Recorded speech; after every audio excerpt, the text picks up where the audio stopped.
And today I am making a video on the topic of competency, compellability, and privilege, which is part of the topics to be discussed under the law of evidence. The reason why I'm choosing the topic of competency, compellability, and privilege is mainly because of the recent amendment made to the law, particularly to Section 118 of the Evidence Act 1950, and also the changes in the law in relation to the competency of child witness made possible by the incorporation of certain sections in the Evidence of Child Witness Act 2007. Okay, before I proceed into discussing in relation to this topic, I will be making my discussion on the topic of competency, compellability, and privilege into several parts. The first part is actually to highlight to you what does it mean by competency, compellability, and privilege. Now, let's look at the concept competency, compellability, and privilege. So if you have a witness who you call to testify in the cause, to testify in the court, first and foremost, that particular witness must be relevant to your case, because the requirement of relevancy is mandatory under Section 5 of the Evidence Act 1950. And then you have to see whether your witness here is competent to testify. Because competency is going to be very important. If the person is not competent to testify, so he basically cannot give evidence in the court. So now what is competency? Now what is competency?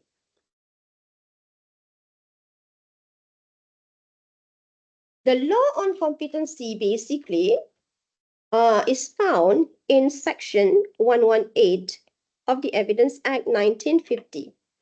So when we talk about competency, what are we actually talking about? So if you have a person, you are inquiring whether he should be called or not to testify, the issues of competency basically relates to whether the person can testify. So the question is, can I testify? Yeah, can the witness testify or not? Now, if you look at Section 118, to determine whether a person can testify or not, Section 118 of the Evidence Act basically says, all persons shall be competent to testify unless the court considers that they are prevented from understanding the questions put to them or from giving rational answers to those questions. So basically, Section 118, which is stated in the negative, so I make it positive. So Section 118 basically says that a person can be regarded to be competent to testify if you satisfy two things. Number one, can you understand the question put to you? And number two, are you able to give rational answers to those questions? So if you can understand the questions put to you and able to give rational answers to those questions, you can be regarded as a competent witness to testify. This particular proposition is actually affirmed in the case of Tajuddin bin Saleh. Yeah, Tajuddin bin Saleh against PP, whereby you have to ask the question whether a person is competent or not to testify is to answer it in a positive way, that he understands the question and he can give rational answers to those questions. Say, for example, I have a child. Yeah, the child is 7 years old. You want to call this particular child to testify in the court. The child, as far as the facts is concerned, he is relevant to determine the facts and issue. So can the child testify or not? Is the child competent? You have to ask the question, can the child understand my question? Can he or she give rational answers to those questions? So what happened was that most of the time, to determine the competency of the child, is that, okay, you can ask question to him, for example, okay, you ask this particular boy, do you have breakfast in the morning? So he responded, yes. What did you have? I had nasi lemak. Was your nasi lemak good? Yes, it was good. Why you say it's good? So he responded and saying that it was good because I had nasi lemak with fried chicken. So if you look at that scenario, you find that this boy, age 7 years old, able to respond to your question and give appropriate answers to your question rationally. So in this context, this particular child can be regarded as competent to testify. So when we talk about competency in the Evidence Act, competency is also found in other sections besides Section 118. Section 118 is a general section on competency. And other section that deals with competency will be Section 119. Section 119 talk about competency of a dumb witness. So if you have a person with special disabilities, with special abilities, for example, he cannot talk and he cannot hear.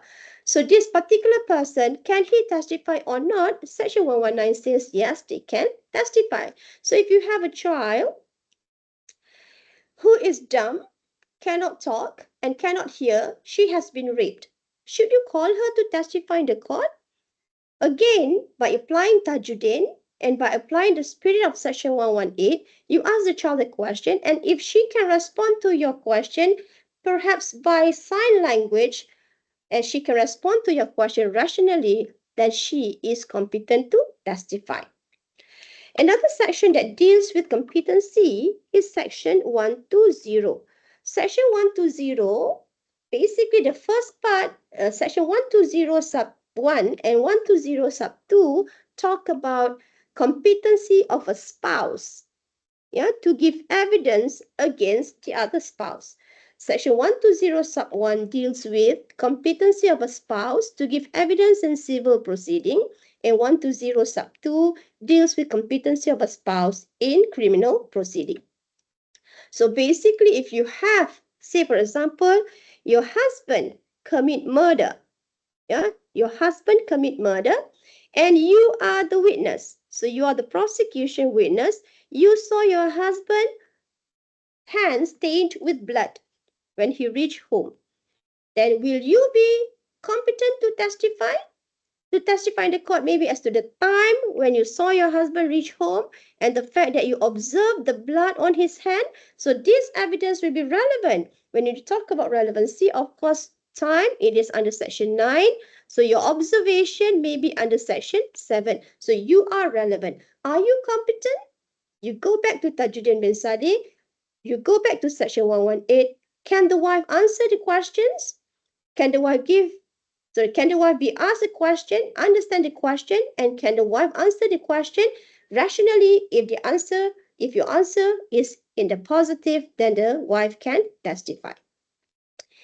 Okay, so similarly, under Section 120 also, you have competency of an accused person to give evidence in his own behalf. Beside this, you also have competency under Section 133, where you deal with an accomplice. So basically, an accomplice are also competent witness. So when we talk about the concept of competency, the concept of competency is basically dealing with issues of whether the person can testify. And so far as the law is concerned, a person can testify if he can understand the questions put to him and able to give rational answers to those questions. So the person can testify. Now, in that case, what is compellability? So you have the second question now. What is compellability? Compellability basically means, can I force you to testify? So basically, can I force you to testify? Can I force you to testify? Must I respond to your question? What happens if I refuse to respond to your question and I want to keep silent? Can I do that? Now, when you talk about compellability, can I force you to testify? When a person is competent, normally the law says that they will be compellable to testify. So the case of Abdul Majid basically, the case of Abdul Majid basically says that A person who are competent to testify will be compelled to respond to the question and must give rational answers to those questions. Now, when you talk about compellability, you're talking about, can I force you to testify? What happens if I refuse to respond to your question? So if I refuse to respond to your question, I don't want to give the answers to your question. If I refuse to respond to your question, then I can be subject to contempt of court. So basically, when you talk about the concept of compellability, you're talking about whether I must answer to the question. So when you go to the concept of competency, can I testify? Do I have the sufficient maturity to understand the question and able to give rational answers to the question?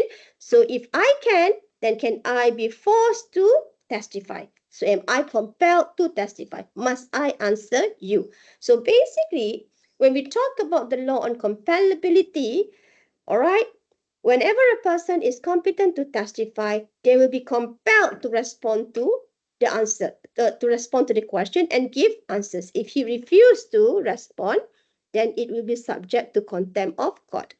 Now, in the Evidence Act, you have compellability been mentioned in section 122. Yeah, when you read section 122, it did mention about no person who is or has been married shall be compelled to disclose any communication. So basically, reading into the wording of section 122, the judge in the case of Abdul Majid said that once a person is competent to testify, he will be compelled to respond and give answers to those questions. If the law wants you to be able to deny the answer or not answering the question, the law will specifically mention it, like what section 122 did. So section 122 is actually referring to a situation where a spouse cannot be compelled to testify. So it was actually stated in the negative way. So because why? The law generally says that if you are competent to testify, you are compellable to respond to the question. So that is compellability. Now, the next concept that we are looking at will be the concept of privilege. What is privilege?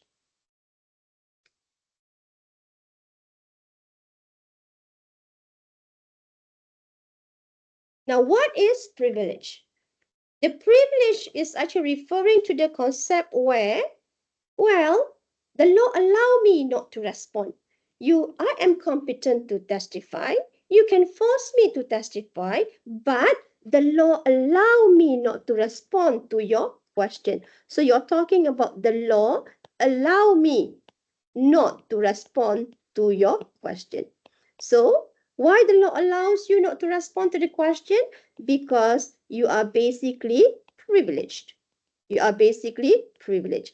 So meaning to say that, so it is, I am competent. As far as the law is concerned, I am competent. I can understand the question and I am compellable to testify. But now the law allow me not to respond to the question because I am privileged. So you have here a situation where you may have a witness refusing to respond to the question. You may also have a situation where you have certain document requested by the other party and the party who have the possession of the document refuse to produce it in the court. So basically, why are they refuse to produce it in the court? Because the non-production is actually allowed by the law because they have privilege not to produce the document in the court. So when we talk about privilege here, under the Evidence Act, the privilege, we can find privilege basically in section 121. So section 121 talk about the privilege of judicial official. So you have the magistrate, the session court judge, the judge, they have privilege to respond to certain questions. And basically you have under section 122, where you have the spouse privilege. And then you have in section 123, basically this is the privilege where the government can enjoy this privilege and claim or have a right not to produce certain document on the basis that the document is affairs of state. Then extension of that one will be you have privileged communication under section 124, whereby you have basically official communication. Say, for example, you have been interviewed by the MACC officer. Your interview has been recorded. So the MACC officer, the communication with the MACC officer will be privileged. Whatever you say to him will not going to be disclosed to another person. That will be privileged under section 124 is an official communication. And then, of course, what is important will be 126. You have professional communication.